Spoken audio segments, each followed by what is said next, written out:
Hello, welcome to Groupthink. My name is Crispin Rovere. Today we'll be talking about artificial intelligence. Specifically, how worried do we need to be about artificial intelligence? So the first thing we need to do is start to define what we mean, because there are many discussions about AI and they tend to intersect and overlap, and people often talk past each other.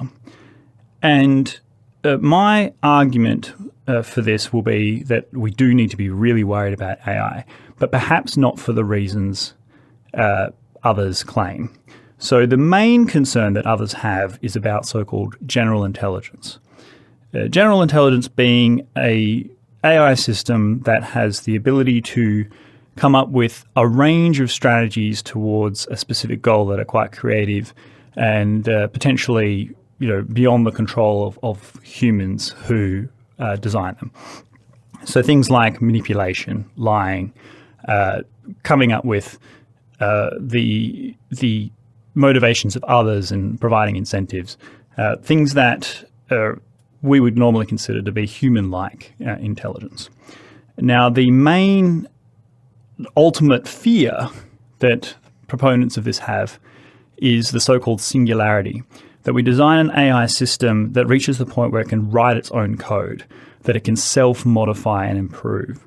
So just like in the Matrix, where people just download skills, the ability to fly helicopters and do kung fu, that an artificial intelligence would be able to just make modifications to itself and through a period of potentially hours hit a tipping point of exponential growth and capability, that it goes from whatever it is to 10,000 IQ and beyond, whereby it becomes to us what we are to ants, with the same level of regard, that it no longer has any interest in aligning its objectives with our own as a species, and that could lead to one replacing the other.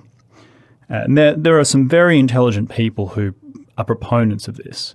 Particular Sam Harris comes to mind, who famous neuroscientist, podcaster, and of course Elon Musk, who founder of Tesla, a very, very intelligent man. And they believe that, yes, on a very short time scale, 70 years or less, we will reach a tipping point in computing power whereby we do create a general intelligence, and that intelligence is something that we'll be unable to control and will have consequences that we cannot possibly foresee. People often think, does this mean self-awareness, does this mean consciousness? And strangely, a lot of people who work in this field, who are a bit peculiar themselves, often celebrate this, that they think that the destiny of the human race is to create a more advanced life form that will ultimately replace us, that once we create an intelligence that is exponentially greater than ourselves and godlike relative to us, that what happens to the human race after that really doesn't matter, that we've created something that's better and more important, and we should celebrate that. And now, of course, this would be I think a minority view among the human race who's affected by this view. But nevertheless, even if you got on board with that argument, there is the sort of anxiety that Sam Harris puts forward, which is, he probably, I think, is quoting somebody else when he talks about the analogy of the paperclip maximizer.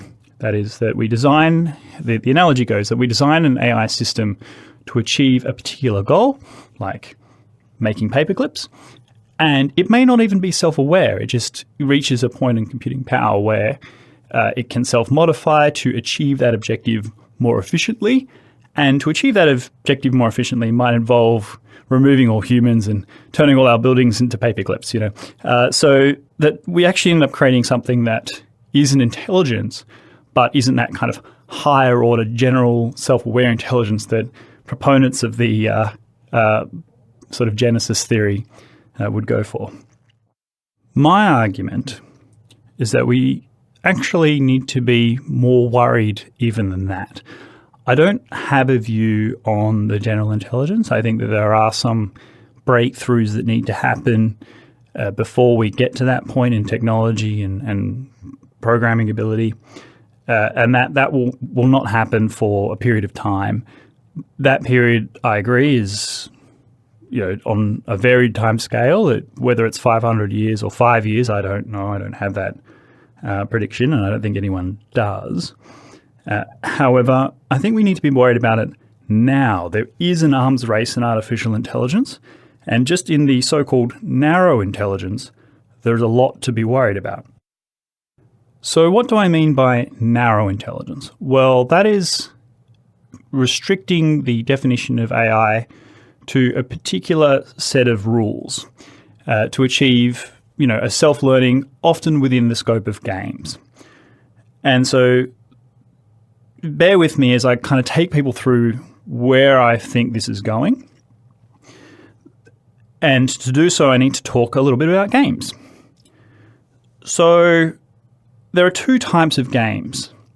There are games of complete information and games of incomplete information. And as we'll see, I think this is where AI is becoming truly terrifying, because games of incomplete information can reflect real life in a way that other games don't. So, for example, a game of complete information is tic-tac-toe. You noughts and crosses. You basically try and get a row of 3 X's or 3 circles, and it is very easy to solve that game for a human. Right? A bit of 15 minutes, 30 minutes of practice, an average adult will be able to come up with a strategy that is unbeatable. Right? That as long as you play that strategy, you will either win or draw, and if you deviate from that strategy, you will be exploitable and potentially lose. And that is essentially a computation. Once a computer does this, then the computation becomes exponentially more advanced. And we see that with chess, for example. So in 1997, the Deep Blue computer system defeated Garry Kasparov in chess. And since that time, computers have just continued to pace far ahead in chess, which is a game that humans have played for 2,000 years. And these days, computers are so great at chess that even teams of grandmasters struggle to beat the best chess computers. And now we have competitions of chess computers among themselves, right? So programmers get together, we have world champion chess competitions where the skill level between these computers is vastly higher than the best skill ever achieved by any human player. And we will come back to that because this is important. The other type of game is games of incomplete information. An example of that at a basic level is rock, scissors, paper. So, if I throw rock, my opponent wants to throw paper. If I throw scissors, they want to throw rock, and so on. The problem is that they don't know what I'm going to do before I do it. So they have to divine a strategy where in the long run it maximizes their probability of winning. And obviously, in a game of rock, scissors, paper, to be unexploitable, you want to randomly throw rock, scissors, and paper 33% of the time each. And that means that no matter what my opponent does, I'm still going to have an expected outcome of a minimum of 0. The problem is that with an unexploitable strategy, I can't win either. Let's say my opponent throws rock 100% of the time. Well, if I throw rock, scissors, and paper 33% of the time each, then 1/3 of the time I'm going to win, 1/3 of the time I'm going to lose, and 1/3 of the time I'm going to draw. But naturally, if I observe my opponent throwing rock 100% of the time, then I'm going to deviate my strategy to start throwing paper to exploit their unbalanced strategy. And if they're wise, they'll start to see me doing that and start to throw scissors more often. And as we have this kind of interlocking relationship, both of us will drift back towards an unexploitable strategy as we make these counter adjustments.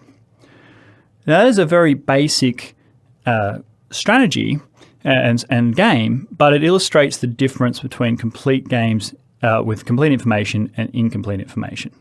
So going back to the history of narrow AI and where it is today, in 2016, Google's AlphaGo artificial intelligence system defeated for the first time the world champion Go player Lee Sedol 4-1. And that is extraordinary because as computationally intensive as chess is, Go is exponentially more complex than chess in terms of the number of combinations and strategies that can be employed. And it was a game that for many years people thought could never be dominated by a computer. But nevertheless, this self-taught AI system managed to do so. Not long after that, another AI system, also by Google, AlphaZero, taught itself to play Go. It had, unlike AlphaGo, had no databases, no records of other games. All it did was sit there and play itself for 40 days. After which it came out and played AlphaGo and beat it not 4-1, but 100-0. This is a self-taught machine. And let's just back to chess, where we've got these chess computers that are completing at levels that are just vastly greater than any human capacity.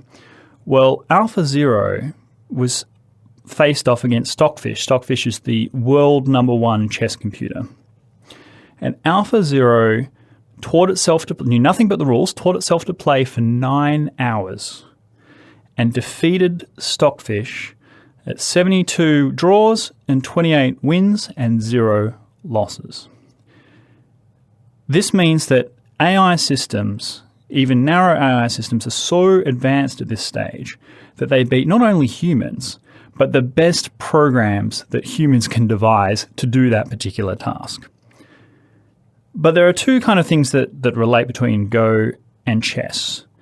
They are both games of complete information. You see what your opponent's pieces are and what your own are, the various options that you can do. And even though the computations for Go are just mind-bogglingly large, there is a finite series of possibilities. And you can kind of observe what the opponent is specifically doing. But if we compare that to an infinitely more complex version of rock, scissors, paper, which is poker. Poker is the ultimate game of incomplete information, where you have cards, you don't see your opponent's cards, you don't know what your opponent's strategy is, and there's multiple players. There's usually 6-9 players at a poker table with infinite choices, stack sizes, raising at different levels. If we're playing Texas No Limit Hold'em, then you can raise as much as you like. And so there is nigh infinite decisions of deception, of signaling, of intimidation. There is a mathematical element, there's a psychological element, and it is just, so much more like life. There's a combination of skill, placement, and luck to succeed in poker. And yet, a few years ago, a AI system called Libratus defeated the world's best heads-up poker players soundly in a heads-up match. Now, that was only 1 versus 1 against, separately against 4 different players. However, that was a breakthrough, that this was a system that could beat on a game using a strategy where they could not anticipate what their opponent was about to do. But fast forward that to this year, and a new system called Pluribus defeated the highest stakes 6 max pros in the world.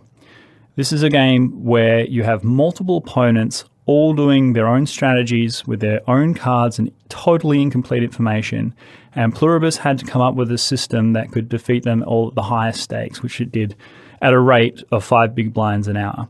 To put that in perspective, that is better than the best English Premier League team versus the worst, easily.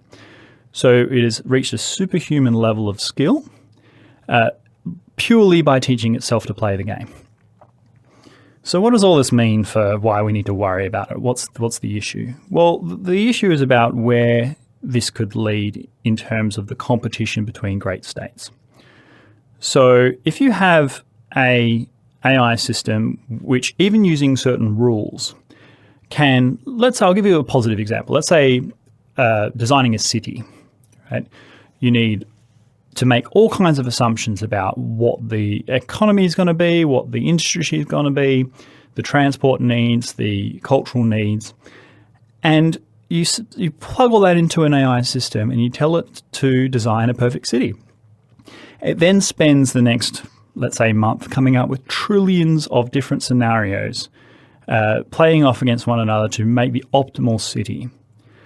I can absolutely guarantee you that the AI system can do this in a way that designs a city more efficient, more advanced than anything that's ever happened organically with human life, right? Even design cities will not be anywhere compared to that because it does this to a superhuman level degree of capacity. And there's no reason it can't do that because unlike games of complete information, there are certain things you just have to make assumptions about. There'll be changes to industry, there'll be changes to tourism, there'll be changes to technology and transport. But you can plug that uncertainty into the system, and then if you just have it play it out over trillions of times and self-learn of what the optimal way of creating a city in terms of economic production and human well-being, then you'll come up with a city that's fantastic. But that's not the reason, that's not what that's actually being used for, and this is why we need to worry. The drivers of artificial intelligence growth are in Silicon Valley and in China. And the reason for that is because of the competition between the two. So a lot of it is simply commercial, using big data to come up with the new Google, come up with the new Alipay, across these countries. So that a lot of it's just business. But there's also a strategic element. So let's say, for example, you are in China and you want to design a military force structure that will maximize the probability of being able to kick the United States out of the Pacific and to control West Asia. You simply create an artificial intelligence that can run trillions and trillions of scenarios using everything you know about your opponent's military forces to design a structure that perfectly counteracts that system. And likewise, the United States can do the same. So if you have an AI system that's just a little bit better than your opponents, then you can create a force structure that will optimize itself against those that might challenge you.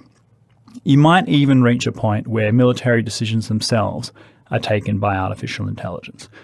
Because you have an upcoming battle, you plug in everything you expect about that battle plus a degree of uncertainty. It runs through the scenarios trillions and trillions of times. No human strategist is going to be able to compete with that, just like they can't compete with poker, just like they can't compete with chess. The only difference between a game and real life is resolution. A game with the most constraints and most rules is simple, right? But as you expand out, and I think poker is the breakthrough, where you have such degrees of uncertainty that it really relies on a human intuition combined with mathematical ability to come up with a strategy that can effectively identify and then exploit one's opponents. Whereas an AI system shouldn't be able to do that, and yet it does, and does so very effectively. Just like designing new technologies, designing new cities, and designing new militaries. So I think that there is a lot to be concerned about with even narrow artificial intelligence. There is already definitely an arms race going on between the United States and China, but that arms race is not just commercial, it's definitely military. The Pentagon and the Silicon Valley are working very closely together. Just, of course, companies like Huawei and Alibaba are working very closely with the Chinese Communist Party to maximize the strategic advantage that they have on either side. And the real risk is not just sort of autonomous weapons killing people, which is another debate and another podcast, but actually artificial intelligence deciding what we do.